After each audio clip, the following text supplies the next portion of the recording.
Oh, what's going on, guys? It is a Sunday night, a rare TNA pay-per-view recap. I kicked off the year with TNA Genesis, actually the very beginning of the year, and we got to see Joe Hendry win the TNA World Heavyweight Championship for the first time.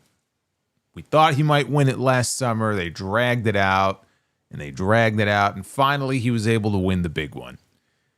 And then I bought Slammiversary, with the hope that we might see Mike Santana do the same thing. They were at the UBS Arena on Long Island here in New York. Mike Santana in his home state, a lot of friends, a lot of family there. They didn't do it. Trick Williams remains the TNA World Heavyweight Champion. And so now we head into what we had tonight. The biggest TNA show of the year traditionally, Bound for Glory, their big event of the year. Mike Santana one-on-one with Trick Williams, trying to not just win his first world championship in TNA, but also bring the gold back home where it belongs, not on an NXT star, right? He's trying to rescue the championship. This was going to be his big moment. And when I think of Mike Santana, there's so much there. Because when I think of Mike Santana, I think of someone who lost 14 months. I'm sure to him it felt like years. 14 months of his career to a torn ACL that he suffered in blood and guts. This is a man who battled his demons. He went to rehab, right? He had a lot of personal struggles in his life. And he comes back and he doesn't want to settle. He wants to take a chance and bet on himself. He wants to break out on his own because he believes in his head and in his heart that he can do things on his own that some people probably told him would never be possible because you're a tag team wrestler, right? You'll never be a world heavyweight champion. You can't be a singles champion. You're a tag team guy.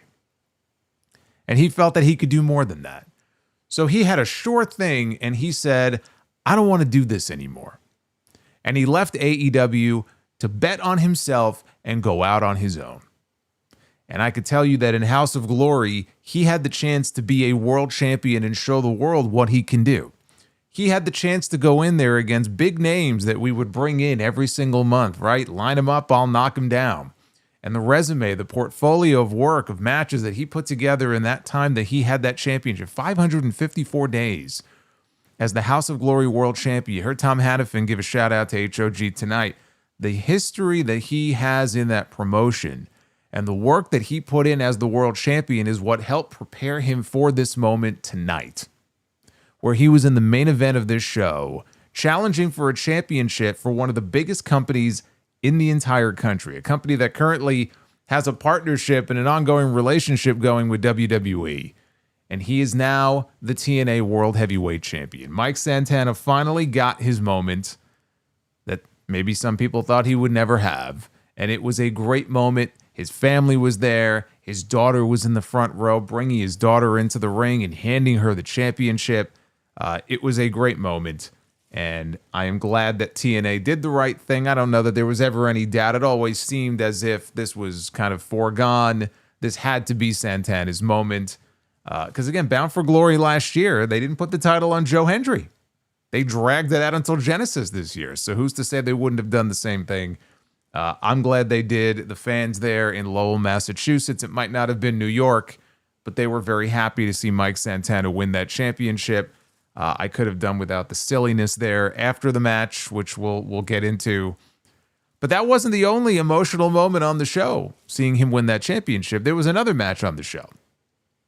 And I talked about John Cena and AJ Styles just yesterday. So much fucking wrestling. I just did a review yesterday for Crown Jewel.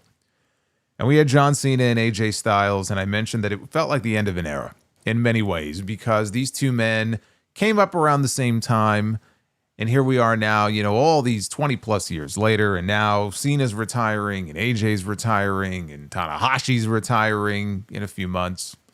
And it really does feel like the passing of the guard and the end of an era. Tonight felt like the end of an era. We got two of these moments in the same weekend because tonight we had the Hardys and we had the Dudleys in what they called one final table, where the Hardys were putting all of their championships on the line, TNA tag team titles, NXT, well, not all of them, I guess, but TNA tag team titles and the NXT tag team titles that they just won from Dark State on Tuesday night.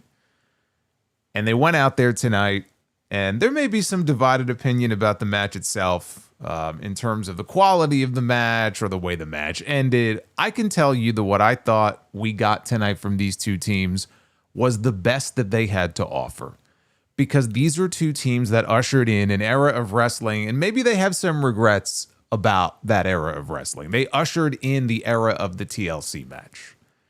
The tables, the ladders, the chairs, the crazy bumps, and all of the injuries and agony that come with it.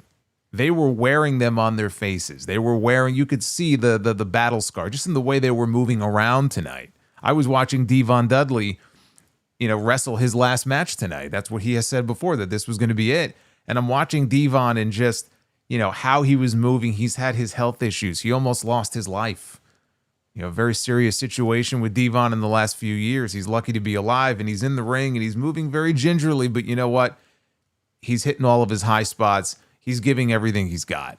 Bully Ray, right? Doesn't move around the way he did 10, 20, 30 years ago, but he's in there giving everything he's got. And the Hardys right now are on this expedition of gold. They have found this renewed success, winning championships all over the place. One of the top attractions in TNA. And we'll see where they end up, because supposedly their contracts are up next month, and we don't know what their future holds. But they went out there tonight, and they gave you everything they got. They laid it all on the line, or on the table, as it were. I thought what we got from them tonight was a good match. It was the best possible match that you could have expected from these two teams. And then we got a very emotional moment when the match was over, where the Dudleys unlace their boots and remove their boots and hand them to Matt and Jeff Hardy, signifying the end of the Dudley Boys. And what a more fitting end to the Dudley Boys than to hand their boots off to one of the teams that they had some of their greatest matches and most memorable matches with. And they all shared an embrace in the ring. If you remember the end of an era match at WrestleMania many years ago, the hug on the stage in Miami with Undertaker and Triple H and Shawn Michaels, and they're all embracing and they're looking out at the crowd. The Hardys and the Dudleys had their own moment like that tonight here at Bound for Glory.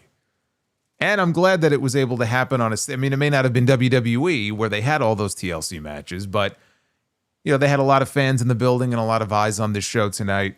And I'm glad they were able to do something like that on that kind of a stage. 25 years later, 25 years ago this year, is when we had the first TLC match.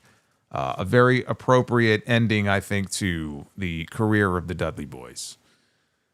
We had an absolutely sensational X Division Championship match on this show with Leon Slater and Javon Evans, marred by one of the worst finishes that you will ever see to a match like this on supposedly this company's biggest pay-per-view of the year. You would watch the finish of this match and think that this match was airing on an episode of Impact or NXT. It's hard to reconcile just how great that match was and how fucking god-awful the finish of that match was here tonight. But that being said, it was still an awesome match. And as far as my overall thoughts of the show, there were some mind-boggling booking decisions in the Call Your Shot Gauntlet that we'll talk about, and then what I just mentioned in the X Division Championship match, and even the silliness that came after the main event when Nemeth came out and Kazarian, and that was completely unnecessary what they did there at the very end of the show. That being said, they sent the show home the right way with those last two matches. They did the right thing. We got some big moments out of it. When it was over, I felt like it was $34.95. For me, it was $34.95 well spent on this show. I enjoyed this show on the whole, despite some of the silliness and some of the questionable decisions. We also had a quick cameo by the returning Chris Bay. It was great to see Chris Bay on the show. He didn't get the kind of reaction I was kind of expecting or hoping he might get when he walked out there, but they sent him out there to announce that TNA tonight set their new North American attendance record, they claimed, of 7,794 fans in Lowell, Massachusetts for this show. I'm sorry, I'm going to have to see the turnstile count on that before I can verify this. That's what we need now in wrestling. We need to see the turnstile counts, or else it doesn't count. It's not official. This is your TNA Bound for Glory 2025 review. I am the Solomonster. Thank you guys for hanging out with me on a rare TNA Sunday night stream. This is TNA's biggest show of the year. I had to see Mike Santana win that championship tonight, and I really wanted to see that Javon Evans-Leon Slater match. And I'm excited to talk about that a little bit later on. My second Leon Slater match of the weekend. I got to call his match with the Amazing Red on Friday night. One of the great young shining stars in wrestling today is Leon Slater. And Javon Evans too. So that's why I was looking forward to that match. Like and subscribe. Super chats are open. If we get any that come in, any questions, comments about the show, you will see them pop up on your screen, and I will be reading them a little bit later on here in the stream. So let us not waste any time. Let me just mention that episode 933 of The Sound Off, all 2 hours of it, dropped earlier this afternoon. So if you have not yet had a chance to listen to the podcast, I do hope that you will do so tomorrow morning. It'll be there waiting for you in your Spotify or Apple Podcasts or however you get your shows. But please go ahead and check that out. And the Crown Jewel review is up as well from yesterday. Tom Hannafin and Matthew Raywalt, as usual, they handled the commentary for this show. I'll just mention real quick, they had a pre-show. And on the pre-show, they had some Hall of Fame inductions. And they had a modest setup for the Hall of Fame. It was in the arena. They had a small podium in the back of the arena with enough fans behind them that it kind of looked filled in. And Tommy Dreamer inducted the beautiful people into the Hall of Fame. And they had Lisa Marie Verone, the former Victoria or Tara in TNA, former Knockouts champion, who actually walked out with the original belt, the original version of the Knockouts championship. She did the induction for Mickie James. And Mickey's speech, I would say Mickey's speech was probably around 10 minutes or so. They were very economical with the Hall of Fame speeches, probably because they had a pre-show match to get to. I would have just, in that case, I would have given a little more time to the speeches and just, ditched the pre-show match. But in her speech, Mickie James actually gave a shout out to one CM Punk. Because Mickie, in her early days in TNA, was part of the same faction with CM Punk. They were part of a little group called The Gathering, which was only together for a few months. Back in 2003, Raven was a part of that group as well, so she did give a shout out to them. That pre-show match, by the way, had the Inspiration retaining their Knockouts tag team titles over the Elegance brand. So again, I think you could have probably afforded a little more time to the speeches and ditched the match, but that was the pre-show. Then we got into the main card. And the main card opened with Steve Maclin challenging Frankie Kazarian for Kazarian's TNA International Championship. Maclin came out first, and he had a moment with his mom, who was in the crowd at ringside, and she would actually end up becoming a small part of this match a little bit later on. Kazarian's entrance followed, and Maclin hit Kazarian with the suicide dive. Then he rolled him into the ring. The referee called for the bell. Kazarian came back and hit a sunset bomb that pulled Maclin from the apron hard to the floor. And there was no, let me hold on to the rope for a few seconds and then I'll let go. No. He just fucking took him down to the mat and slammed him on the floor outside. So then Kazarian went over to taunt Maclin's mother in the crowd. And Maclin's mom stood up and she flipped him the double bird right to the man's face. This woman had no fear. And she was proud of it, too. She had a smile on her face when she did it. I like this lady. We've moved on from Trent's mom to Maclin's mom. That's the new thing now. So late in the match, Kazarian paid tribute to AJ Styles with a Pele kick, as AJ did to him just yesterday at Crown Jewel. AJ used the fade to black. The Hangman Page Deadeye, but Kazarian did it first. And so this was Kazarian, I guess, paying it back to, is this going to be the new thing now where wrestlers are just going to do each other's moves and they're going to just pay tribute to each other back and forth every week? So anyway, he paid it back to AJ Styles. He also did the Christopher Daniels Angel's Wings, as AJ did in his match with John Cena yesterday. Kazarian set up for a fade to black from the middle rope, but Maclin avoided it. Maclin got Kazarian in the Tree of Woe, hit a spear. And then Maclin followed up with the KIA double underhook DDT, the Drew McIntyre Future Shock, for those who don't know. And he won the championship. And after the match, Carlos Silva entered the ring. This is a pattern on all of these TNA shows. Carlos Silva will always get into the ring to present the champion with their title when the match is over. And so this was the first of many times that we saw him doing this on this show. He got into the ring. He presented the belt to Maclin. Maclin went over and kissed his mom at ringside, and they both flipped the bird to the camera, because why not? I know if I won the championship, that's the first thing I would do. I would flip off everybody watching in TV land. Good to know that he has that kind of relationship with his mom, where they have that in common. I thought it was a solid opener. Now, they opened with a title change. I think I just noticed as far as the arena, the Songus Center in Lowell, Massachusetts is where they were. I thought it looked good on TV. It looked good. You could see, empty seats in the crowd, but it was mostly full. I just like the aesthetics. I just thought it looked nice, and it looked, big time for a TNA pay-per-view. I mean, they weren't in like a huge arena or anything, like a big dome or anything, but I liked it. I liked the look of the show. I liked the aisleway they had. I think they put more seats in, so they sort of they may have actually downsized the staging and the aisleway a little bit to accommodate more fans. But again, they claimed that they set their new North American attendance record. I know WrestleTix had mentioned they were up around 6,300 or 6,400 seats. They ended up announcing 7,700, so maybe the truth is somewhere in the middle. But for TNA, that's a lot of people. Now, after this, we had Tessa Blanchard with Victoria Crawford, the former Alicia Fox, in her corner, against Gia Miller, who entered with Jody Threat in her corner, the same Jody Threat who is likely going to lose her championship in Winnipeg next weekend to one Mercedes Moné, when Mercedes wins title number 11.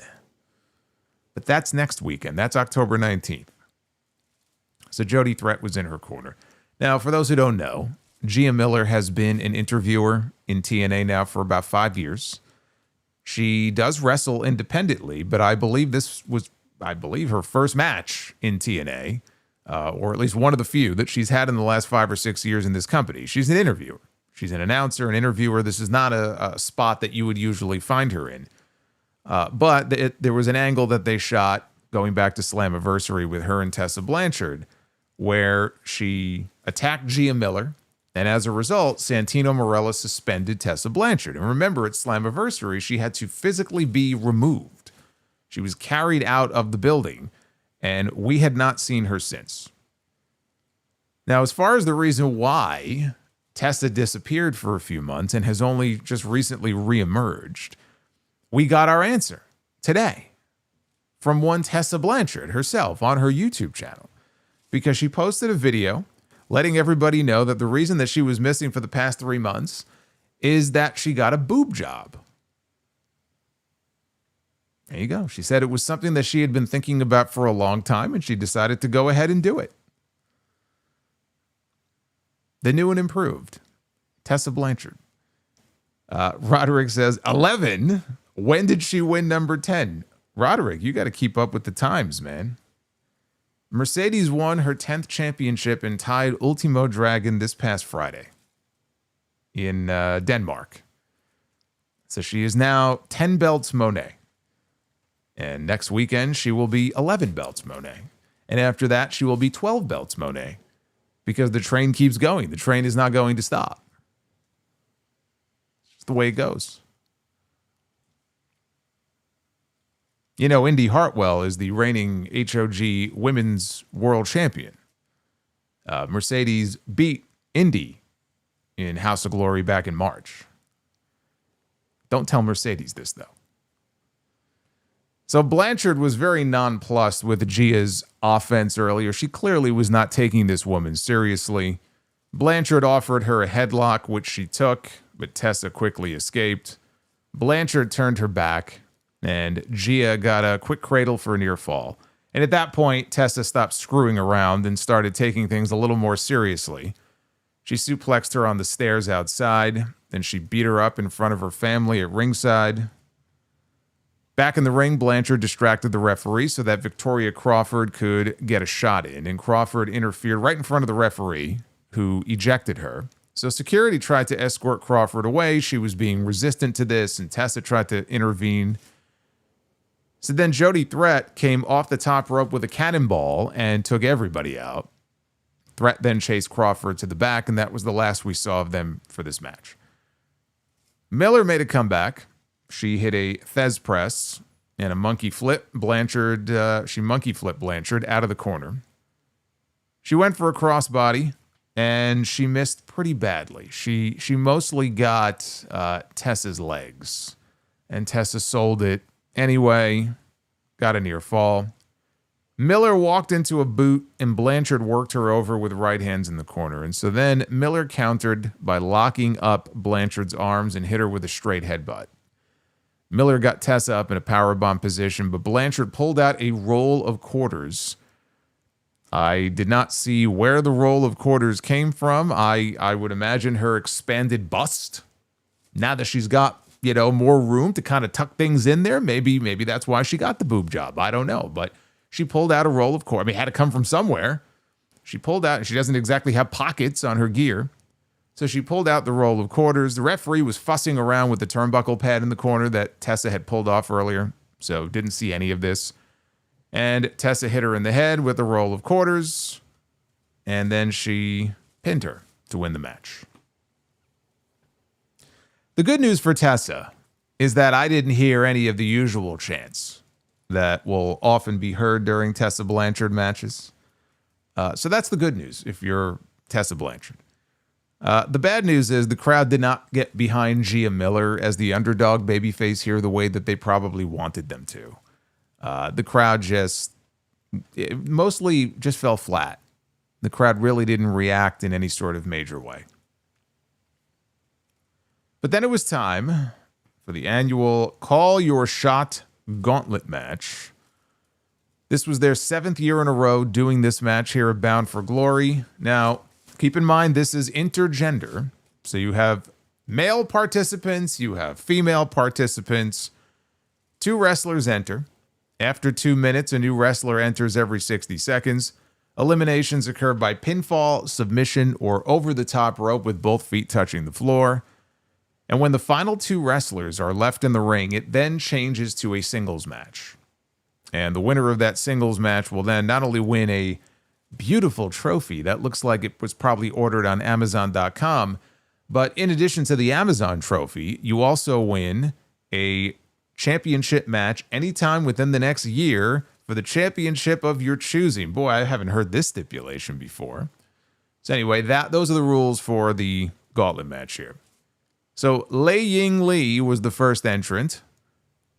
Mara Sade was the second entrant, the former Jakara Jackson from NXT, who was just part of Team TNA in the NXT versus TNA Women's Survivor Series match at Showdown this past Tuesday. Ryan Nemeth was the third entrant. The Knockouts double team Nemeth, which, maybe he wouldn't have minded that so much, the way that was phrased. Then we had the other Nemeth brother, Nick Nemeth. He was out next at number 4. Sade dropped Nick with a super kick. Lee and Sade, they tried to dump Nick out of the ring. Ryan, though, made the save. And then Nick took out both ladies with a double clothesline. Cedric Alexander, he entered at number 5. Alexander dropped the Nemeth brothers with German suplexes. Rich Swann was out next at number 6. AJ Francis was in at number 7. He eliminated Mara Sade and Lei Ying Lee, so they're gone. Francis then chokeslammed Rich Swann, his own partner, in First Class. And then he dumped him to the floor. So then Sinner and Saint, the tag team of Sinner and Saint, they made their way out together, but then they had to do a coin flip to determine which one of them, because only one of them apparently is allowed here in this match, which one of them was going to make their way down to the ring. And that person ended up being Travis Williams. He entered at number 8. Then we had at number 9, we had famous YouTuber. No, not Solomonster. I'm right here. I'm not in Lowell, Massachusetts. I didn't get my invitation to be part of the Call Your Shot Gauntlet. But we had famous YouTuber BDE, who is a big wrestling fan. He does have 1.4 million subscribers on YouTube. So he's got that. I think he's got like almost 200,000 followers on Instagram. Apparently he makes WWE content on YouTube. So he started wrestling this year. He's got a handful of matches under his belt, mostly for Sami Callihan's promotion, Pro Wrestling Revolver. But this was his TNA debut. And he did a spot with AJ Francis, and then he ate a super kick from Nick Nemeth. Number 10 was all 3 members of the Rascals. Maybe soon to be 4. There's another Rascal that actually just got released by WWE. He'll be free in less than 30 days. So the Rascals may well end up expanding. But it was Trey Miguel, Zachary Wentz, and Myron Reed. So all 3 of them entered this gauntlet. And I'm watching this going, wait a minute. This doesn't make any sense. And the announcers said that Santino Marella earlier in the day said that they count as one entrant. So it's okay. But we just saw Sinner and Saint come out. And we were told that they had to flip a coin because only one of them could be in the gauntlet. Now, how is it possible that this tag team, only one member is allowed in the gauntlet, but then all 3 of these men come out and they count as one? This was never explained. I don't know. So then the trio eliminated AJ Francis once they got into the ring. Danny Luna entered at number 11. Eric Young was number 12. He went after his former partner, Travis Williams. Williams almost eliminated Young with a clothesline, so they fought onto the apron. And Young gave him a low blow, and then he dropped him with a pile driver on the apron, and that was the end of Travis Williams. He got dumped for the elimination. Jake Something entered at number 13. This man is an absolute unit. When he ran out there to the ring, he should definitely be higher up on the card. Eric Young smacked BDE and eliminated him, so back to YouTube he goes. Rosemary was next at number 14. Miguel and Alexander, they were eliminated by Eric Young. And then we had the hometown man at number 15. And he came out with the UMass mascot. Jake Something tried to hold the hometown man for the mist from Rosemary. But hometown man ducked and Something got misted and eliminated.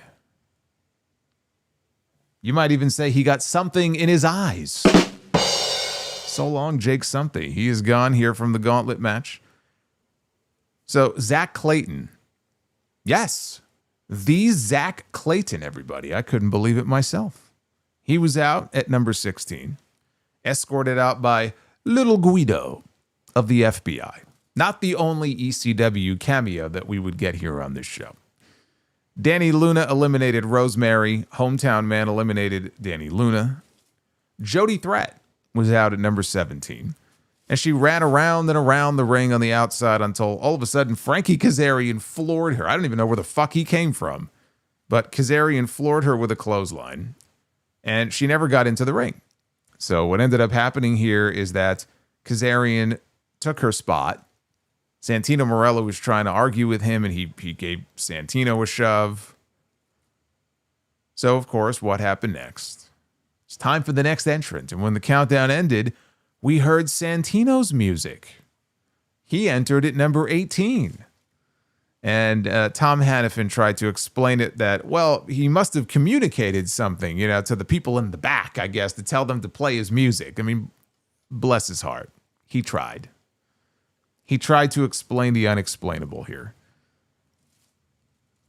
So Santino hit Kazarian with a cobra from the floor. I don't remember why Kazarian was bent over with his head through the fucking ropes, but he got caught by the cobra. And then Santino entered the ring, and as soon as he entered the ring, he was instantly clotheslined out by Nick Nemeth. He wasn't ready yet. he wasn't ready yet, but it didn't matter because he was eliminated. Now, of course, he's the director of authority for TNA. So if he wanted to, he could just reinstate himself into the match. That's what I would do. Like if I had that level of power, I would be drunk on power, right? Why not just use it? If I was in the match and I was eliminated, I would just put myself back in the match. So Matt Cardona, who's always ready? Santino may not have been ready, but Matt Cardona was ready. He was out there at number 19, fresh off of his loss to Killer Cross on Friday night. Cardona eliminated Clayton, and then he pulled Guido into the ring and eliminated him too. Number 20 was the Southern Psycho, Mance Warner. He was escorted out to the ring by his fiancée. I always think of that Seinfeld episode. I have lost my fiancée.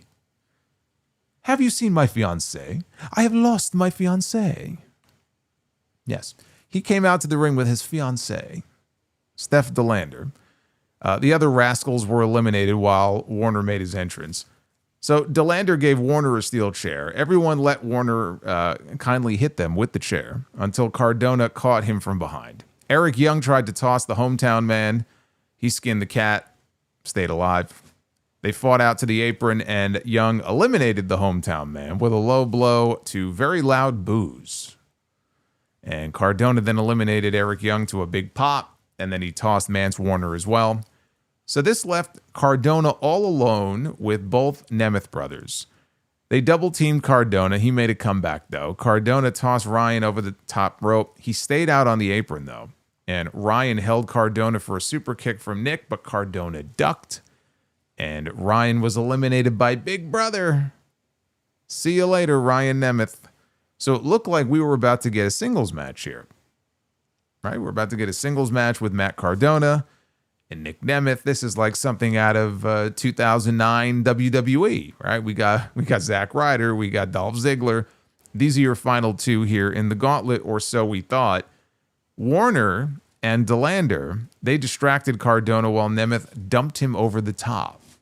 And since Frankie Kazarian was never actually eliminated, that meant that Kazarian and Nick Nemeth were the final two. So they wrestled for a little bit, and eventually they did a double pin spot coming off of a superplex where they both kind of hooked each other's legs and the shoulders were down, and we got a double pin. Now, Santino Marella is already out there, and the fans are obviously not very happy with this. They're hoping that they'll just restart the match because that would be the thing to do, right? You restart the fucking match. But of course, this is TNA, and we can't do that. So Santino says that for the first time in the history of the Call Your Shot Gauntlet match, we have co-winners. And the crowd booed the hell out of that announcement, and deservedly so. What an absolute dog shit finish to this match here. They did a comedy spot where both of them were kind of holding on to the trophy as they left down the aisle. This was just total comedy. And the crowd just booed all of this. I will say I had fun with parts of this match. I did find it overall to be enjoyable. That finish is inexcusable. When you dedicate 30 minutes to a match like this, okay, this went half an hour. It was a long match. And then you give people a finish like that, you just do yourself a disservice, especially on your biggest show of the year. Just absolutely atrocious booking here at the very end. And I'm sure they have an idea for where they want to go with it, and they're going to have some more comedy on television with these two. Find another way to do it. You don't end this match in the way that they ended this match. So for all the fun moments that there may have been, this finish almost negated the entire thing. That finish was terrible. Now after this, we had the NXT superstar, Kelani Jordan, right? A lot of big things in her future. Kelani Jordan is a former North American champion, but she is also the reigning TNA Knockouts champion. She just won the title at Victory Road, what was it, like 2 weeks ago maybe? She was defending the TNA Knockouts title here against Indi Hartwell. So Indi comes out. Again, Indi is kind of in the same position that Mike Santana was in, where she's trying to rescue the championship away from NXT, bring the title home here to TNA. Hartwell goes over. and hugs her family in the front row. Now, the announcer said that it took 4 flights for her parents to get here to see her get an opportunity at the Knockouts Championship. Oh, 4 flights. Let's find out if it was worth it. Both women went for near falls off cradles. They dodged each other's strikes early in the match. Jordan hung up Hartwell in the ropes and came off with a leg drop for a near fall. Hartwell caught Jordan with a spine buster after that, and then she stretched Kelani's back across her knee. She was damn near bending this woman in half. Jordan fought out of it. They did the yay boo punches with Hartwell getting the yays because she's the actual TNA talent in this match. Hartwell went for a Death Valley driver. Kelani escaped and hit a split jawbreaker for a near fall. Jordan locked in a half crab and Hartwell escaped. So Jordan comes off the top with a crossbody and Indi rolls through, powers her up. Jordan, though, turns that into a small package for a 2 count. Hartwell and Jordan, they struggled a little bit on a powerbomb spot, but eventually Hartwell did hit the move. And Indi went for a boot. Kelani caught it, hit a spinning kick. Jordan hit a frog splash, only got a near fall. So Hartwell came back with a top rope elbow for a near fall of her own. And then she went for her Hertz Donut spinning facebuster finish. Jordan, though, countered with a cradle. Hartwell tried it again. This time she caught Jordan with her finish, but unfortunately for her, Kelani was too close to the ropes, and she was able to break the count with her foot. So Hartwell went to the top again. But Jordan followed her up there, and Kelani tried for a Spanish fly. Hartwell elbowed her down, and then Hartwell went for another top rope diving elbow, but nobody home, and she crashed and burned. Kelani then hit Hartwell with her split-legged moonsault in the corner. It did not look great. She pretty much missed it for the most part, but that was the finish, and so she covered her, and she got the pin anyway to retain the Knockouts Championship. Now, after the match was over, Hartwell went over. She did shake. Kelani put her hand out, and she shook her hand. And, Kelani raised her arm and was being very, very gracious here. And Indi went outside, and she went to the front row so she could be comforted by her family. They flew this woman's parents halfway around the world. 4 flights, they said, just to watch their daughter fucking lose. That is brutal. That is brutal. This was not a great match. It had its moments. It had its clunkiness, but it had its moments. But outside of that, I just thought it was just very, basic stuff. I didn't think Hartwell was winning the championship. Like when I did my predictions earlier, I had picked Kelani to win because she just won the title. Literally in the last few weeks, she won the championship at Victory Road, and I didn't think that they were going to take it off of her that quickly. But then I saw Indi's family at ringside, and when I saw her parents, and I think she had her sister or sisters, might have been in the front row. I saw that, and I thought, oh, she's got to be winning this match. Why else would they... or she, fly her family out if there wasn't some big moment planned? And then she went in there and she lost. And I think it surprised me a little bit. And I also thought after I saw that it boded well for Mike Santana winning in the main event. Because it's like, all right, they had the NXT star go over and retain her championship. There's no way on this, their biggest night of the year, that they are going to go out there in the main event and do the exact same thing and suck the life out of this crowd. So I actually thought her winning made it even more obvious and boded well for Mike Santana in the main event. Now, after the match was over, we'll go backstage for a quick segment. And we see the Call Your Shot trophy is sitting on a table. The Nemeth brothers are having a conversation. And they're arguing over how Nick is going to use the trophy. And so Kazarian shows up.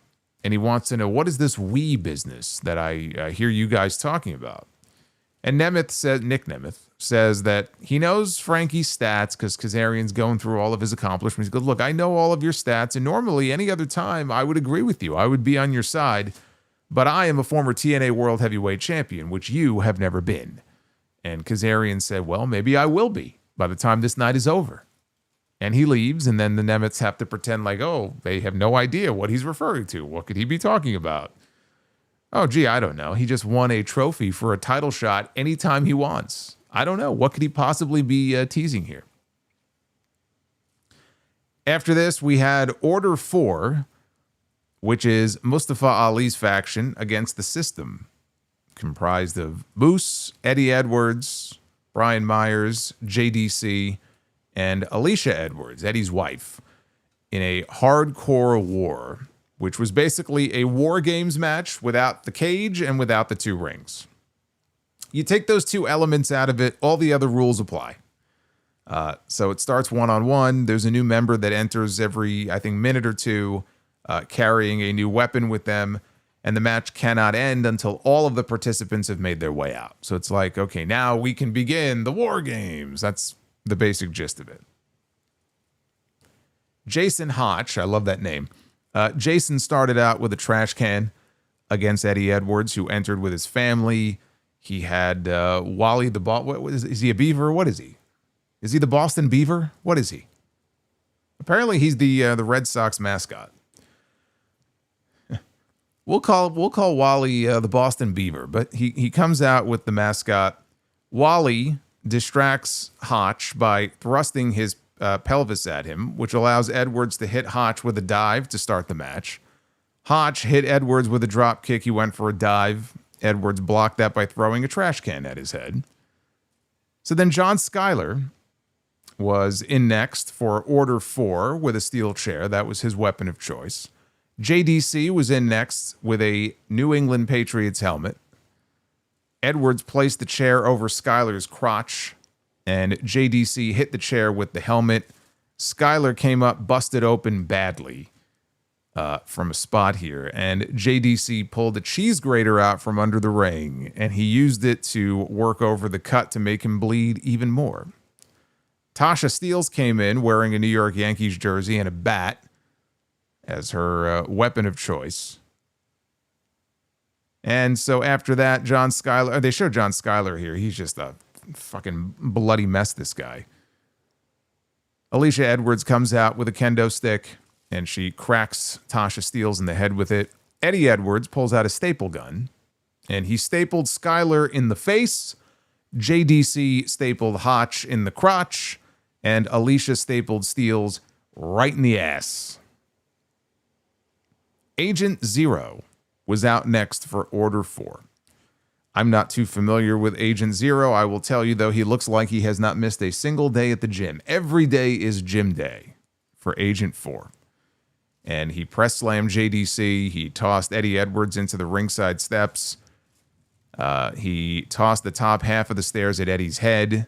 Brian Myers came out next without a weapon. Come to think of it, I don't think that Agent Zero, I don't think he came out with a weapon either. But I know for a fact Myers did not come out with a weapon. At least I don't think he did. So Myers tried to use one of the trash cans around ringside. Zero just put him down with a big boot. And Agent Zero dumped Myers with a hanging tree slam on the trash can. So Alicia Edwards rolls into the ring and finds herself surrounded by the members of Order 4 as Mustafa Ali now, right, the leader, makes his way out to the ring. He has a sledgehammer with him. Eddie Edwards saved his wife momentarily from an attack. Moose entered last for his team, and Moose stood one-on-one with Agent Zero after a pretty even face-off here. Zero was able to dump Moose to the floor. All the members of Order 4 and the System were brawling on the floor.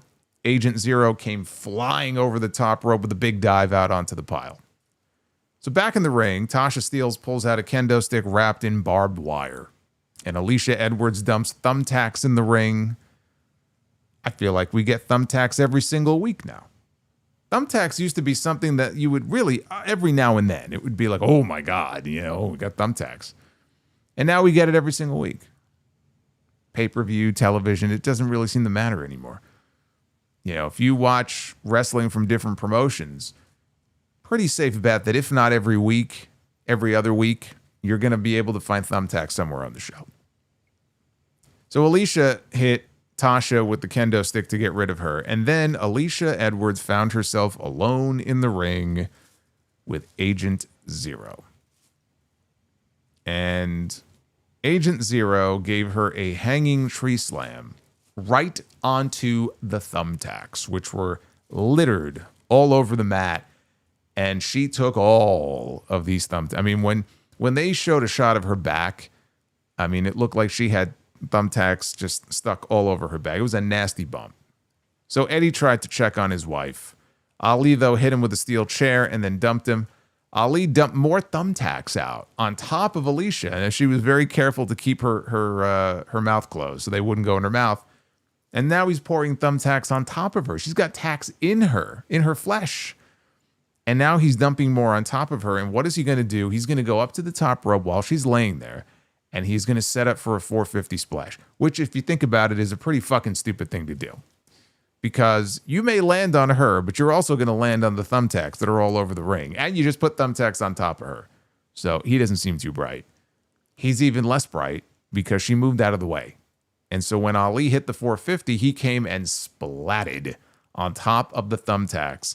And I think the thing that horrified me the most about this, if you go back and watch it, he got a tack in his tit. If you go back and watch, it looked like he had a thumbtack sticking out of his nipple. You couldn't pay me enough money to take a tack to the tit. That of all the things we saw in this match, we saw people bleeding, we saw people getting stapled and all this bullshit. That might have been the thing that made me wince the most, honestly. When I saw that little shiny projectile over there by his nipple, I go, oh, that doesn't feel too good. So Eddie Edwards wrapped his knee in barbed wire, and he leveled Ali with a Boston knee party, wrapped up in the barbed wire, and he pinned him to win the match for his team. This was, it was what it was called. It was a hardcore war, that's for sure. I think the Alicia Edwards spot with the tacks, it was certainly different. Seeing someone like Agent Zero delivering a tree slam to this woman onto the thumbtacks, that's not something you would see all the time. But, you know, outside of that, what was this? This was the payoff to an issue that has been brewing for months between these two warring factions. And so if you were going to blow off a feud like this, then they did a hell of a job of doing that. It certainly felt like a blow off to me. It's the best thing I could say about it. Now we get into the match that I was looking forward to the most coming into the show. This match right here. You know, Asuka was very excited to see this match. Nobody was more excited than Asuka. Absolutely nobody was more excited than this woman to see this show. A shout out to Wrestling News Co. for the $20 super chat drop. Love the folks over at Wrestling News Co. They got some good coverage over there. I don't know that Asuka necessarily loves. I don't think Asuka loves anybody. Asuka hates everybody. But boy, was she excited about this. We had Leon Slater against Javon Evans. Javon Evans from NXT. This was an interpromotional match for the TNA X Division Championship. They called this the youngest X Division title match in TNA history. And they're not lying about that. You've got two men here who are younger than the title itself. Think about that. I want you to do something. I want you to combine the ages of these two men. They're both 21 years old. You combine their ages, and they are still not as old as the average age of the WWE main event scene. In most cases. Many of the people who are on that WWE roster. That is scary, especially when you consider how good these two men are at the age that they are right now. So a lot of youth here in this match. And I got to say, hat tip to Tom Hannafin on commentary for that House of Glory shout out during the match. They did mention that Leon Slater just wrestled the Amazing Red the other night. Great match. Crowd was wild for this before they even locked up. They could feel that this was going to be something special. And they started, you know, this is awesome. And both guys teased big strikes against the other. And then they would mock their opponent for, you know, covering up. So they were playing cat and mouse. Slater caught Evans with a small package for a near fall after like 6 counters and reversals. Finally, Slater shoved Evans hard when he was backed up against the ropes, and that's when things started to get a little less friendly here between these two men. So Slater caught Evans with a chop. Evans fired back. And they were laying their shit in pretty good here. It was something I kind of noticed across the board here on this show. Evans sent Slater to the floor. He followed him out with the tope. Slater shoved Evans off the ropes when he went for a springboard, and then followed him out with a dive. Back inside, Slater hit a crossbody for a near fall. Evans caught Slater with an over-the-ropes plancha and then came back into the ring with a springboard clothesline for a near fall. Evans hits a suplex, and he immediately kips up. And then Evans ducks an enziguri. Slater, though, hits a heel kick on the rebound. And Slater hit a great slingshot cutter for a near fall. Oh, this looked great. This looked great. Evans went to the top for something. Not Jake. Slater, though, blocked it, and they fought to the apron. Evans tried a suplex. Slater escaped, and he tried for the slingshot cutter again, but this time Evans countered it into a spinning DDT that sent Slater across the ring. And Javon Evans, who is just an incredible athlete. I mean, he's just super fun to watch when you watch any of his matches. And he's been on a tear these last few months with the matches that he's been in. Javon Evans then hits, after this, the out-of-the-ring springboard cutter at this point here in this match. Out over the top rope. And this man clipped the apron with his ass on the way down, and then he crashed into the floor. I mean, it took a hard landing on his tailbone, his thigh. There is no way. I'm not saying there's a difference between being hurt and being injured. I'm not saying he's injured, but there is no way that he did not hurt himself on this landing. Like, this looked like it sucked. I would not have wanted to be him when he landed on that floor outside. So that was a crazy spot. Evans struggled to get to his feet. Slater slid back into the ring. Evans came off the top with a splash. Javon then hit a second top rope splash from halfway across the ring. Dude, he cleared half the fucking ring on this dive. Only got a 2 count. Evans then hit a Rana with a cradle for a near fall. Evans came off the ropes with a springboard right into a flying hangman's neckbreaker from Slater. And the fans at this point here in this match were losing their fucking minds. These people were going crazy. They were eating everything up that they were being served. Like, here's the main entree. You know, let me know if you need anything with. You need a little salt. Let me know. They were eating everything up that these guys were serving. Both men struggled to their feet. They were exchanging strikes along the way. Slater wore out Evans with some chops. And then Leon left himself open to a chop. He goes, go ahead, right? He's offering himself up for a chop. Evans rears back like he's going to chop him, but he fakes him out. And instead of chopping him, he drops him with a cutter, which is fucking tremendous. And I can't believe that this isn't something Randy Orton has never tried before. I don't remember him ever trying a spot like that before. So then he hits another springboard cutter, flush. Slater kicks out at 2. This was just insanity. Evans goes up to the top. Slater catches him with an enziguri and follows him up. They fought. Both guys jumped to the floor on opposite sides. They jumped off, but it's almost like they kind of fell off. One guy on one side tumbled to the floor. The other guy tumbled to the floor on the other side.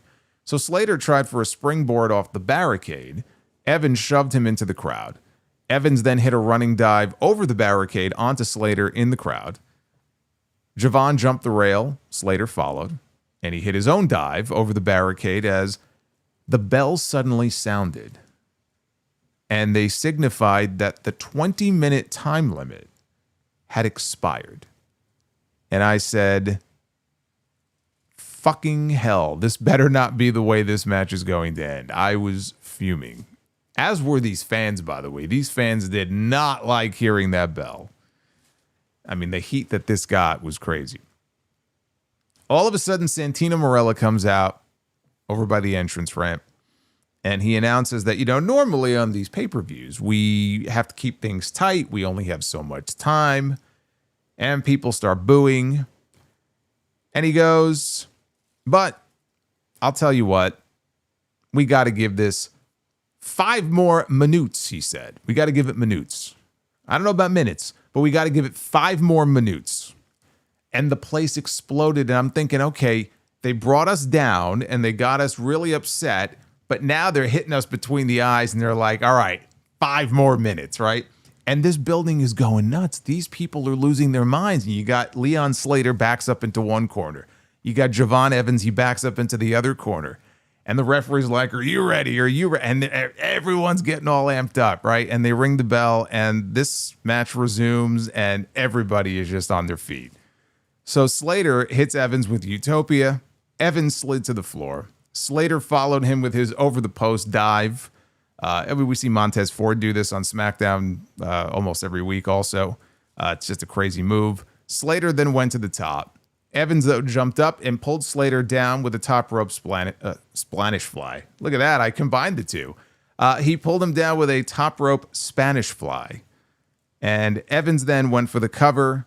And at that point, the lights went out. And now I'm getting pissed. Because we were in the middle of this great professional wrestling match with these 2 great young stars. And you want to do the false finish. You know what? It pissed me off, but then it's like 5 more minutes and everybody went nuts. And I'm like, okay, that's cool. I can dig that, right? I can buy into that. Now you're bringing all of this fuckery into this match and the fans are just on their feet. And now you're messing with their heads here. And this is what really pissed me off. So they do the lights out gimmick and I don't know what's going on. I have no idea now what these people are planning here. The lights go out. And who runs out from the crowd into the ring to attack both of these men? Dark State. They sent fucking Dark State from NXT into the ring to attack Slater and to attack Evans. The crowd begins, and they're double team power bombs. I mean, they laid these 2 kids out. And the crowd chants, fuck these guys. And you will have people, including probably in WWE, who will look at this and will go, oh, well, they're getting heat, right? This is great. This is what we wanted. They're getting heat. Only it didn't feel like they were getting heat. It felt like the heat was really more being projected onto the company for booking this bullshit finish here to this match. Sure, I mean, the people hated Dark State, but I think the heat that this got for being a terrible finish superseded that. And that's the kind of heat that you really don't want to get. Because you had a lot of people who were very much looking forward to this match. I don't want to say they didn't deliver. We got a great match out of it, but my God, for a match like this to end in this way was just horrendous, just absolutely horrendous. And they're going to keep trying this with these Dark State guys. And they're young and you want to try to get them over, fine. This was not the place, in my opinion, to do something like this. Not in this way. What we saw here, this was a TV finish. This was not a pay-per-view finish, let alone a pay-per-view finish on what is supposedly TNA's biggest pay-per-view of the year. I don't really think WWE gives a shit about that, of course. And it's very obvious what happened here. Politics. That's what happened. And this is what happens sometimes when you have 2 promotions who are working together in some form or fashion. WWE said, okay, you want Javon Evans on your pay-per-view. You want to put together this dream match. We'll give you Javon Evans. But you're not beating Javon Evans. And Leon Slater is the youngest TNA X Division champion of all time. He won the title at Slammiversary. He got a big win over Moose. They were not going to let another NXT guy beat one of their guys and take one of their championships, which they have done plenty of these last few months. So I totally understand TNA saying, well, we don't want Leon Slater to lose. So I guess we're at an impasse here. What do we do? The reality is, if either of these guys lost the match, it doesn't hurt them. You have a match like this, the fans are going to love it no matter what. It's not going to kill either of them to lose. But the companies, they don't look at it that way. It's like, this is our guy. This is our commodity. We have big plans for him. He's our big star on the rise, and you're not going to beat him. And so this is what they compromised on, and this is what they came up with here. And maybe they run it back one more time. I feel like if they were not willing to budge, if one company was not willing to budge and the other one was not willing to budge, then I don't really see the point in even running this back, because you're just going to end up in the same situation anyway, no matter what. Maybe they end up as tag team partners. I think it's likely that we get a tag team match, where the 2 of them end up on the same side against Dark State. I think that's very possible. again, I get why it was done because this is what happens in these types of situations. But I just look at this and go, you did a time limit draw to tease a non-finish, right? You tease that, and then you end up giving people 5 more minutes and giving them the impression that, wow, you're actually going to give them what they want, only to them smack them across the face and kick them in the dick and say, well, you're getting that non-finish after all. I just thought that was terrible. An absolutely terrible way for this match to end. And I will say that even with the shit finish, this is still a match of the year contender. I love this match. It's one of my favorite matches that I've seen all year. It was easily the match of the weekend, easily the match of the month so far. We're not even halfway through the month so far, but this was fantastic. And it was a small glimpse into what you can expect to see from these two as the months and years go on. And think about this. Youngest X Division champion of all time. Javon Evans, same thing, 21 years old. As young as they are and as great as they are right now with this age, how great are they going to be 5 years from now? How great are they going to be 3 years from now, 10 years from now, right? You keep working this style, you're going to have to adapt and adjust. Javon Evans is fun to watch, right? The way he flies around the ring and his agility and dexterity and all of that. But that's not going to last, right? 10 years from now, I don't know that he's going to be able to wrestle the same way. So he'll have to adapt his style as time goes on. But right now, man, he is going out there just balls to the wall every single time we see him in the ring, and he's having killer matches. And Leon Slater, same thing. Super talented, goes out there, has great, exciting, fast-paced matches. So, of course, you put these two together, and they blend together so well because they have similar styles, and they want to go out there and steal the show. That's what they did tonight. They absolutely stole the show. They deserved a better finish than the one that they booked here for this match. That was the only real shameful part about this. But as young as they are and as great as they are now, scary to think where they're going to be 5 years from now. So this delivered. Finish aside, I had very high expectations for this match, and even still, this match delivered. This was great. Then after this, it was time for one final table. That is how they dubbed this match. One final table match for the TNA and NXT Tag Team Championships with the Hardys defending against the Dudley Boys. We got a Spike Dudley cameo. I mentioned Little Guido earlier. We got a Spike Dudley cameo here on this show. The Dudleys came out, and Bully then, or Bubba, Bully, whatever you want to call him, he looks to the aisle and he starts waving, right? He's waving someone to come out. And here comes Spike Dudley. It threw me off a little bit at first because he's bald now. But then I remembered him from the Chris Van Vliet interview. I said, of course he's bald. But he comes out, and there's little Spike. Everyone cheers. And all three men embrace. And then Spike hands Devon his Dudley glasses. And then he hands Bubba his Dudley glasses. And then he waves to the crowd. And he goes to the back. And I said, good for him. Good for Spike. He doesn't have to take a bump tonight. Because for a moment there, I thought he was coming out for the match with them and that they were going to use him to take the bumps that they can't take. Poor Spike. God knows what they were going to do to this poor guy, as if he hasn't taken enough abuse in his career. But they spared him, and he went to the back, and we didn't see him again. So as they're coming out, the Dudleys went and set 2 tables up in the aisle. The Hardys were out next. They brought a ladder out with them and a steel chair. And they set the ladder up in front of those tables, so you knew what was coming. Like, before the match even began, before the bell even rang, you knew that, chaos was about to ensue here. And the object of the match, the rules, you had to put each member of the opposing team through a table in order to win the match and walk out as the champions. So, and it didn't matter in what order it's not like a strap match where they had that old rule where you have to touch all 4 turnbuckles, and if there's an interruption, you got to start over. None of that bullshit. Just put both members through tables at different points in the match. You win the match. So the Dudleys immediately dumped Jeff to the floor. And the Dudleys, I will say, they were wearing their old camo gear. Devon, obviously, he's moving around a lot slower. He's had a lot of health issues in recent years. Was it a heart attack or a stroke? I think he might have had multiple strokes.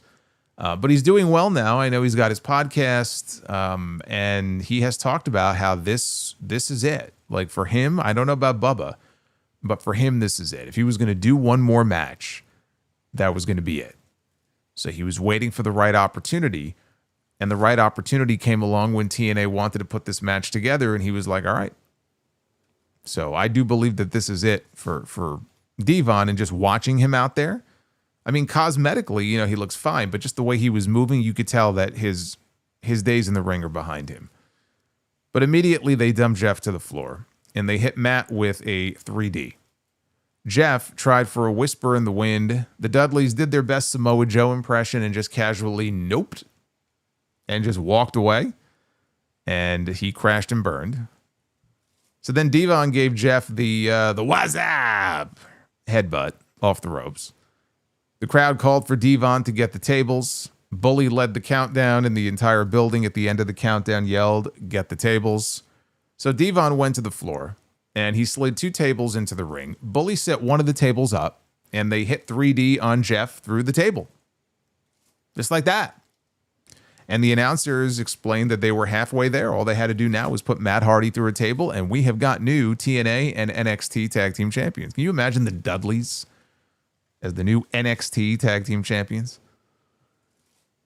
So Matt came back in with a steel chair, and Matt was able to send Bubba to the floor on a miscommunication. Matt and Devon, they brawled on the floor. Devon took too long setting up a table, and Matt caught Devon with the twist of fate.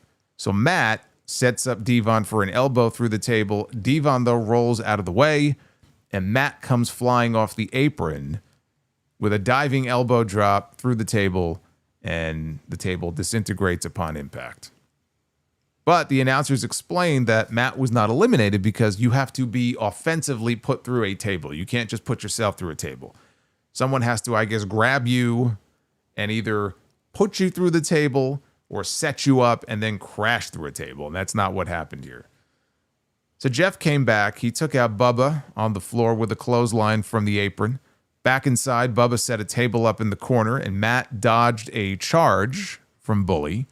Bully bounced into the table. I don't believe he broke it, so that did not count. Elsewhere, Devon slammed the chair across Jeff's back. He placed him on one of the 2 tables that I mentioned were set up in the aisleway where that ladder is. So he lays Jeff on the table. Devon now begins to climb the ladder. And Matt makes his way over, and Matt cuts him off, and then both men drop from the ladder safely. Because I was just thinking, like, I know Devon Dudley, for those who don't know, is terrified of heights. He's been terrified of heights his entire life, which is insane to think about when you think this guy is part of some of the most iconic ladder matches in the history of wrestling. The first TLC match at SummerSlam 25 years ago, there is a spot in that match where he climbs the ladder, he grabs the championships, and the ladder gets removed from underneath his feet, and he's hanging from the fucking ceiling. And he has talked about this spot, and he has said that he, basically almost shit himself. Like, he's just terrified. So I cannot imagine that Devon is climbing that ladder to any great height and doing any kind of big bump like that. Not at this age, he's not. Fuck that. So I figured he was going to get cut off, and they weren't going to force this poor guy to do some kind of big spot off the top of the ladder. So the Hardys, they roughed up Devon. They placed him on top of the 2 tables, right? A safer place for him to be. I'll just lay here. You do all the work. Ray Walt on commentary said that he was getting deja vu as Jeff pulled his top off and began to ascend the ladder. And he climbed to the very top of the ladder. And Matt was holding it steady so that his brother would not fall to his doom. And Jeff Hardy comes flying off the top with a swanton bomb off the top of the ladder, and he puts Devon through a table. And Jeff took a rough landing on this swanton bomb. They showed a few replays of it, and he did get the rotation, because at first it almost looked like he didn't rotate enough. I talk about this a lot when I see Tiffany Stratton wrestle. Every single time Tiffany Stratton does a swanton bomb in her match, she waits until the very last second to tuck her head on the landing. And one of these days, this poor girl is going to spike herself on the mat and hurt herself. Like, to a T. Every single time. She did it in the match with Stephanie at Crown Jewel yesterday. So that's kind of what this looked like, where at first it looked like Jeff maybe didn't get the full rotation. He went like not head first down, but almost kind of like that. On the replay, it didn't look as bad, but still, when he landed, it looked like he may have smacked the back of his head on the bottom rung of the ladder. And he was even feeling behind his head, like maybe he knew he smacked his head and was just checking to make sure there was no blood. I didn't see any blood when he came up. I think he was fine. He may have, he may have banged his head, but he seemed to be okay. And basically, this was the WrestleMania 16 spot recreated. Only instead of Bubba on the table, it was Devon. So Jeff gets up and he lets out this primal scream to let everybody know, I guess, that he's okay. Back inside the ring, the Hardys hit Bully with a pair of Twisted Fates. Jeff went to the apron. He headed up top and he hit the Swanton Bomb to Bully Ray. And the Hardys then picked up chairs and they took turns slamming them over Bully's back. So Bully used the table in the ring to kind of help himself slowly get back up to his feet. And it's as if he knew what lied behind him. Because Bully's back was turned. The Hardys are standing there with chairs in their hands. And Bully is he's standing there and he had this look on his face, right? He turns around, he sees the Hardys. The Hardys dumped the chairs. They tossed the chairs aside. And Bully is staring at them, and he has this look on his face like he's resigned to his fate. And he just sort of nods at them. He's not going to fight back. And why not? Because Bully Ray is 50-something years old. And he's been in this match for the last, 10 or 12 minutes, however long it's been going on. And he is spent. He has been battered. He has been bruised. And not just tonight, but for the last 25 years. And the wars that these two teams have had. And he's outnumbered because his partner is laying in the rubble in the aisleway. He's all by himself. He knows that he's fighting a losing battle here. So he's resigned to his fate. And it's basically like, just put me out of my misery, right? He's waiting for the kill shot. And so Matt and Jeff, they grab a hold of him and they slam him, double Uranagi slam through the table to end the match. And they call for the bell. They play the Hardys music.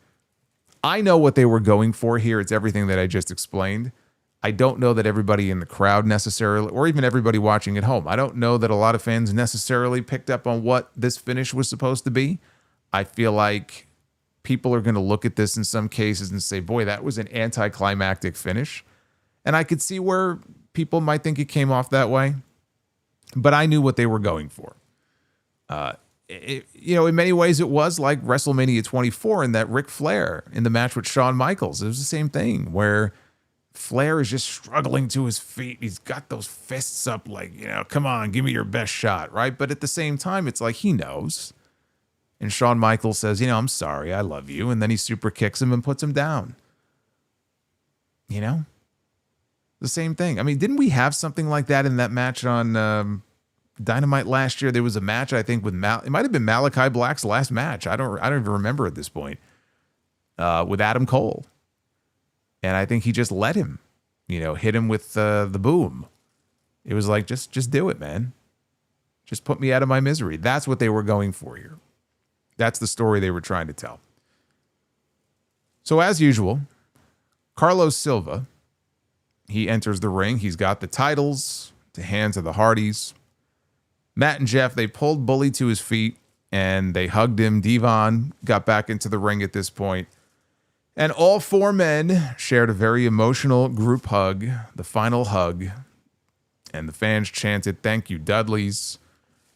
The Hardys held up their titles while standing face to face with the Dudleys. Then they started to leave the ring. Bully and Devon then reached over and grabbed them and stopped them from leaving. And at that point, Bully and Devon, they reach down and they begin to untie their boots. And the Hardys can pick up on what's going on here. The fans can pick up on what's going on here. And they take their boots off and they hand their boots to the Hardys.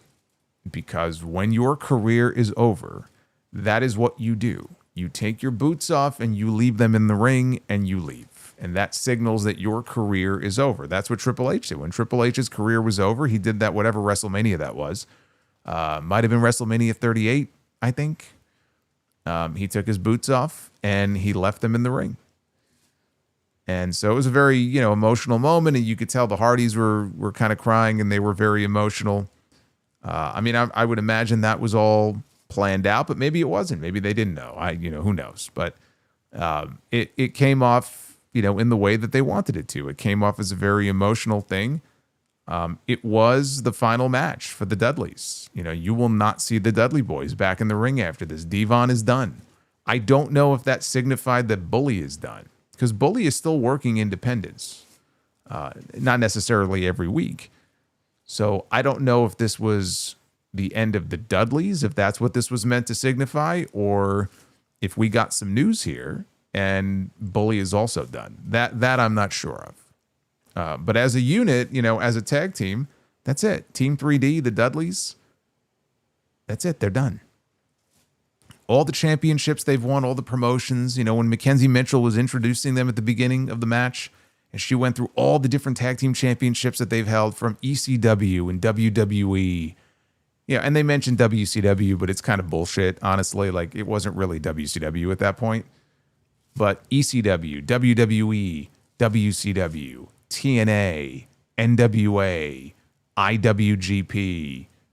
She didn't mention HOG. You could put them in there as well.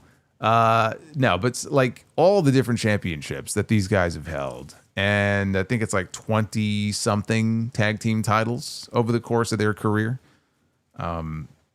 They will go down as one of the all-time great tag teams. Where they rank on your list is a subjective thing. They're not the greatest tag team on my list. They're not even in my top 3, but it's not meant to be negative against them. Everyone has their teams that they look at. For some people, it's the Road Warriors.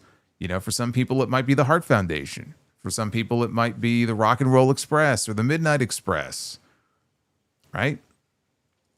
Or maybe a more modern team like the Hardy Boys or the Dudley Boys or the Young Bucks. And yes, there are people who would say the Young Bucks. Like, it depends also how old you are, what generation you came up in. It's a subjective thing. Road Warriors is going to be on a lot of people's lists. But they're in the upper echelon of, Hall of Fame legendary tag teams. They've had a very incredible run, which is crazy. If you think about the Dudley gimmick in ECW and how that whole thing started, it was comedy,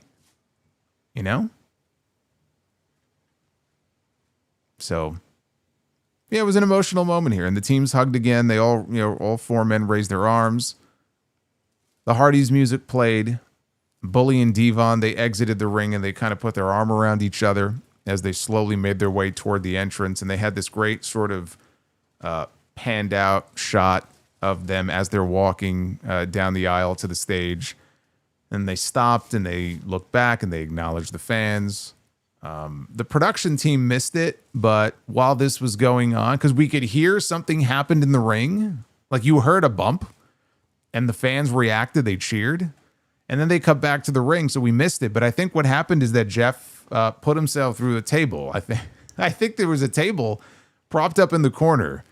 And I think that Jeff, he was so excited, I think he actually took a table bump, a voluntary table bump. So anyway, it's a very Jeff Hardy thing to do. I enjoyed the match. I already saw some people just before I went live. They were, in the comments shitting on the match, but the post-match was good. I enjoyed all of this. I liked the match. I thought the post-match was fantastic. The post-match, it was really all about that, right? It was about that moment. It was about 25 years.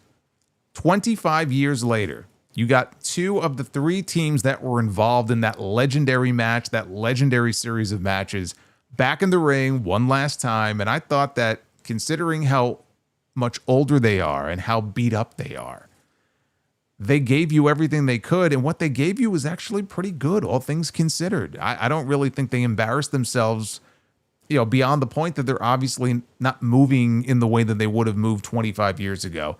Hey, guess what? 25 years from now, I'm not going to be moving the same way I'm moving now either. I may not even be here. The sleep schedule that I have, I may not even be here anymore. So yes, 25 years later, I thought all things considered, they did fine. And somebody, and I forgot who it was, shout out to that person, but they were in my mentions on X, and they asked me to address the fact that Jeff Hardy was doing most of the work in this match, and why was that? Well, the answer is very simple, and it's kind of weird to say this, but of all the people in that match, Jeff Hardy, I think physically, is the one who held up the best.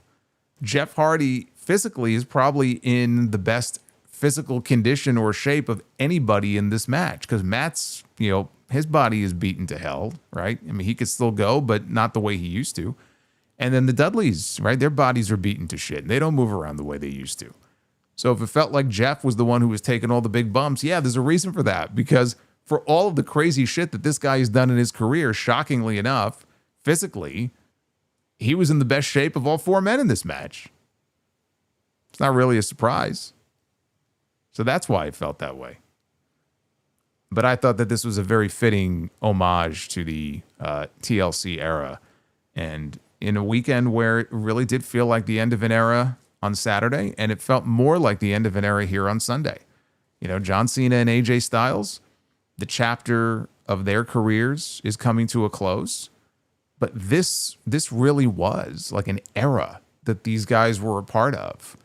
And this felt more like that WrestleMania 28 moment, right? On a smaller scale, but this was more like that than Cena AJ was. But there's just a lot of this going around, man. A lot of these guys that we grew up watching and that have been around for so long, and you could always rely on them to come back and get the big pop and do a match here and there. Not anymore. Their time is coming to an end, whether it's Cena or AJ or Tanahashi or the Dudleys, the Hardys. Eventually the Hardys will have their moment as well. We keep talking about Jericho, and he's going to probably be back in WWE next year. But Jericho's getting up there too, and at some point Jericho's going to step away. Undertaker, right? You don't have those Undertaker WrestleMania matches anymore, right? These guys are getting old, and they're retiring, and that era is slowly but surely coming to a close. And it's a hard thing to accept, but I look at it and I say, you know what? I'm just glad a lot of these guys are still around, because there were a lot of wrestlers from not only their era, but the era right before where they're not even here anymore. A lot of those guys didn't even make it to the age of 50. The fact that these guys are still around and all things considered are in fairly good shape is a plus. I look at that as a positive, that we have so many of those guys that are still around and can enjoy moments like this where they get their flowers, when so many before them didn't have their shot. They didn't have that opportunity, unfortunately. But after this, we had the main event. Trick Williams. I didn't envy these two guys, by the way, having to follow the last two matches. That's a tough thing to do. But they were going to try, because it was all about the moment at the end with Mike Santana. But we had Trick Williams defending the TNA World Heavyweight Championship against Mike Santana, who, of course, was flying the TNA flag against Mr. NXT over here, trying to bring the championship back home. Santana comes out through the crowd, and through all the chaos and all the fans and all the people, who does he find? He finds Konnan.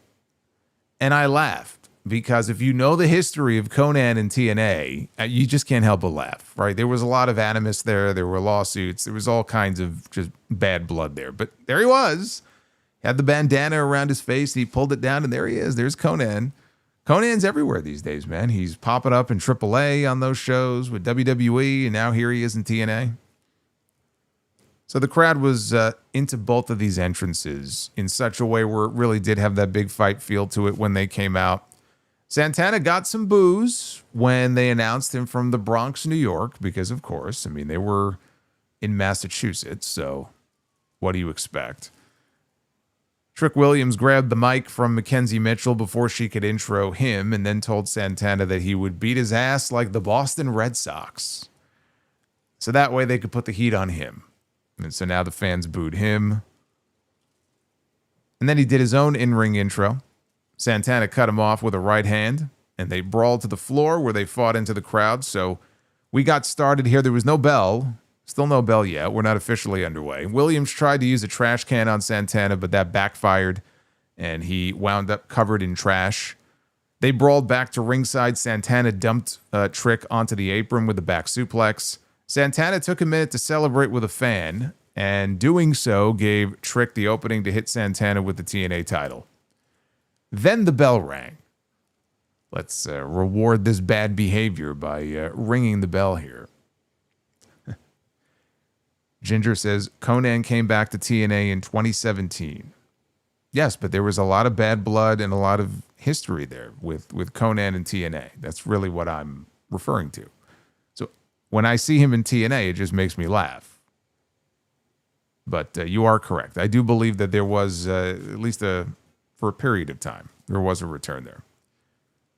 So Williams hit his trick shot finish back in the ring and immediately covered Santana. Got a close near fall. I wouldn't say it was a very believable near fall because the idea the match would be over at that point is just, hilarious. Williams followed that with a Death Valley driver for another near fall. And then Trick hit a spin kick and a jumping neck breaker. He just could not put this man away. Santana charged at Trick and got backdropped to the floor. Outside, Williams used a slingshot to send Santana into the ring post head first.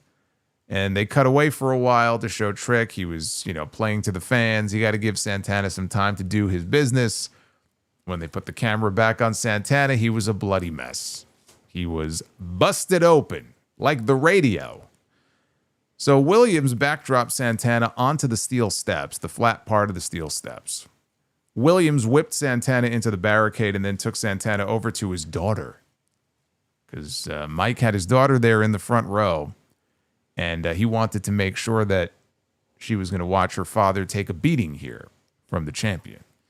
Williams asked Santana's daughter who her daddy was. And she slapped him.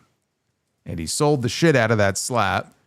And he stumbled into a tope from Santana, who came flying out of the ring.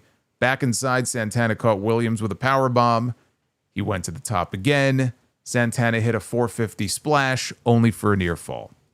So at this point, Trick's lawyer comes down to the ring. I should mention that earlier in the night, there was a backstage segment. I don't remember. It might have been on the pre-show. I don't remember. But it could have been during the pay-per-view. And he had his lawyer with him. Some guy I had never seen before. So he came out here. And I don't know who this man is. My guess is it's probably someone from developmental. And 5 years from now, 7, 8 years from now, we're going to look back. This guy's going to be on the WrestleMania card somewhere.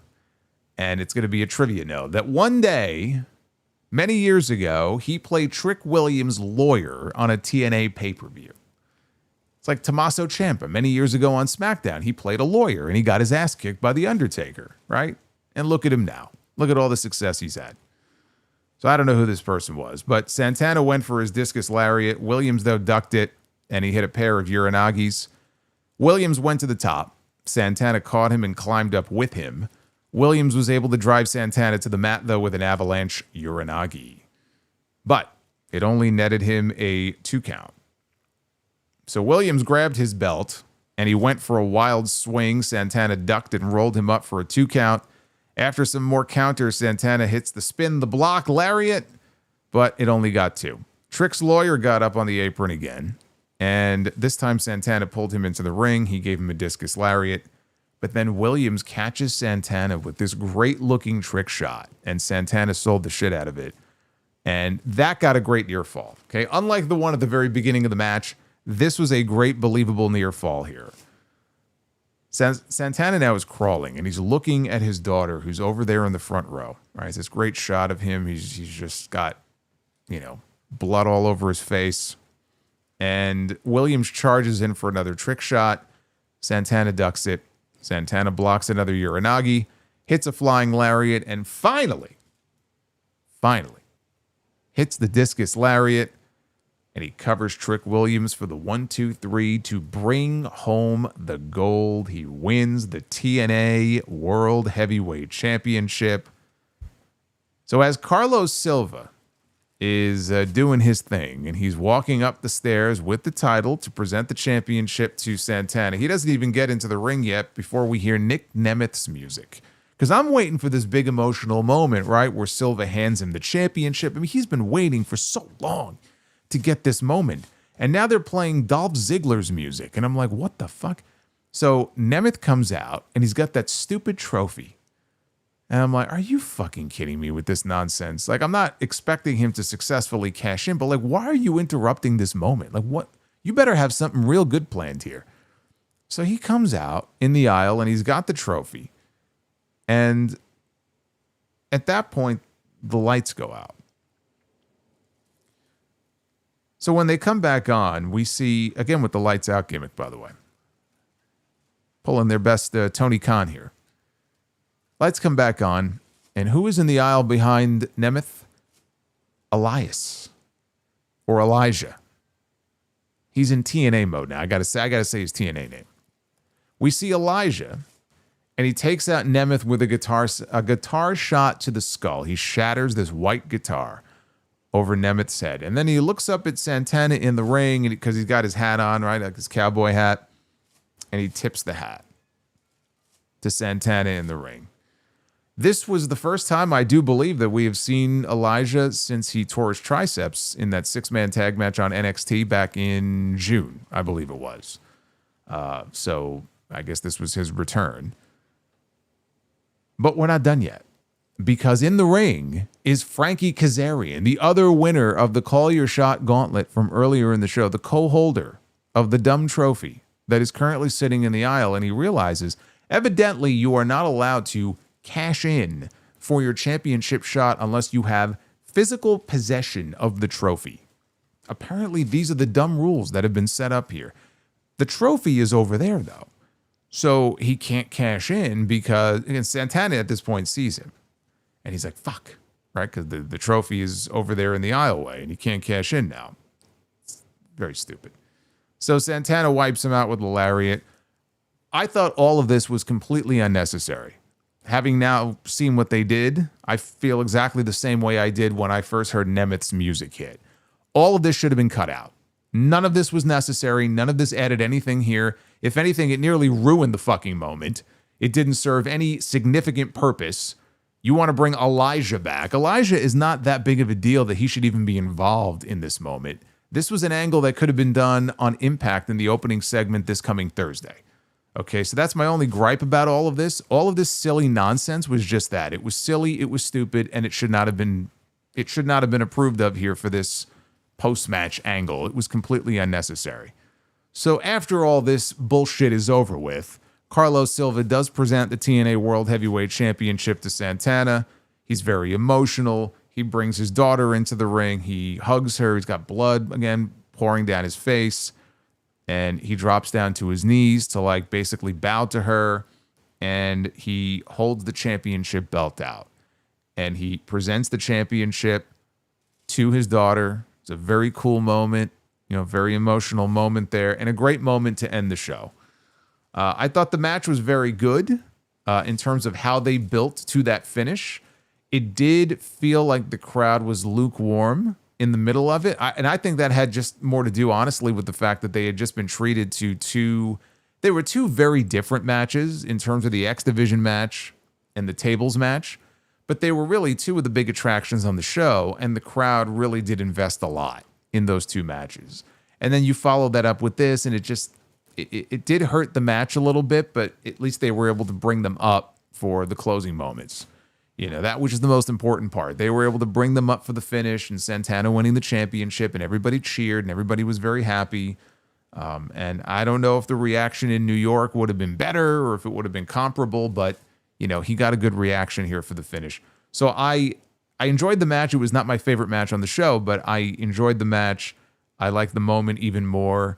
And to go back to what I said here at the beginning of the review, I had the chance to watch Mike Santana put together a very impressive body of work because I'm in a unique position where I have a very cool job where I could be there to be able to call these great matches that he was having. And I'm watching him have these matches that I never saw him have in AEW because for the most part, he was a tag team guy, but he never had the opportunity to really show people what he can do. So when he was in there with someone like the Amazing Red, or when he was in there with any number of people that we would bring in for him to wrestle, he was killing it every single time. And it was just a matter of getting the word out there about it and showing people, hey, look at what's going on here. This guy he's rebuilding himself. It's this career revival that he's having here. And we could see it, right, in New York, but soon enough, the entire world will be able to see it. And it's only a matter of time. You know, when Joe Hendry was the TNA World Heavyweight Champion, it just seemed obvious that the next babyface to follow him was going to be Mike Santana. The only question was, who would they put the belt on in between to be the transitional champion effectively? Because I didn't think they were going to have Santana have to beat Hendry. You got two guys that people like, right? That doesn't really make sense.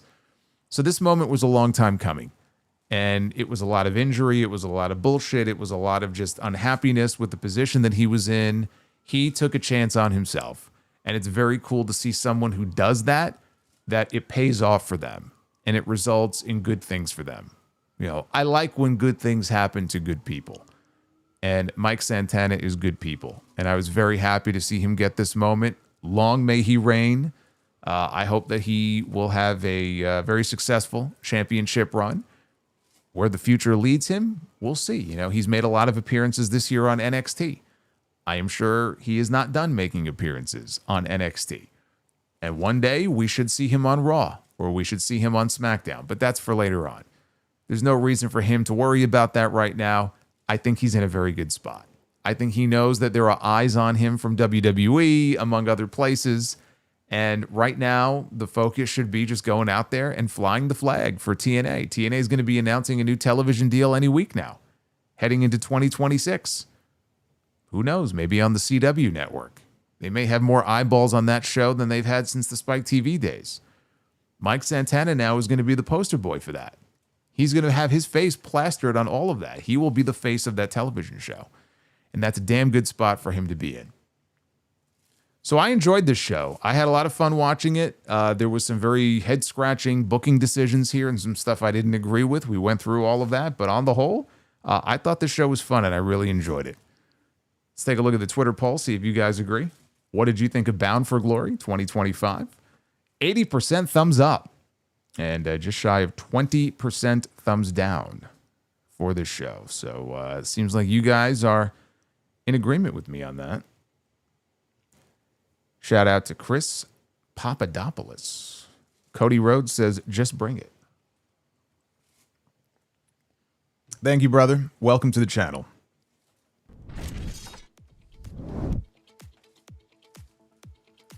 And we got some good wrestling this weekend. That's always nice to see. We got that John Cena AJ Styles match, which was excellent. We had that X Division title match tonight, which was excellent, finish aside.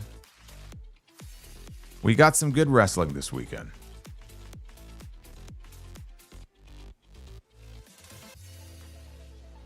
All right, let's take a look at your messages and get you guys out of here.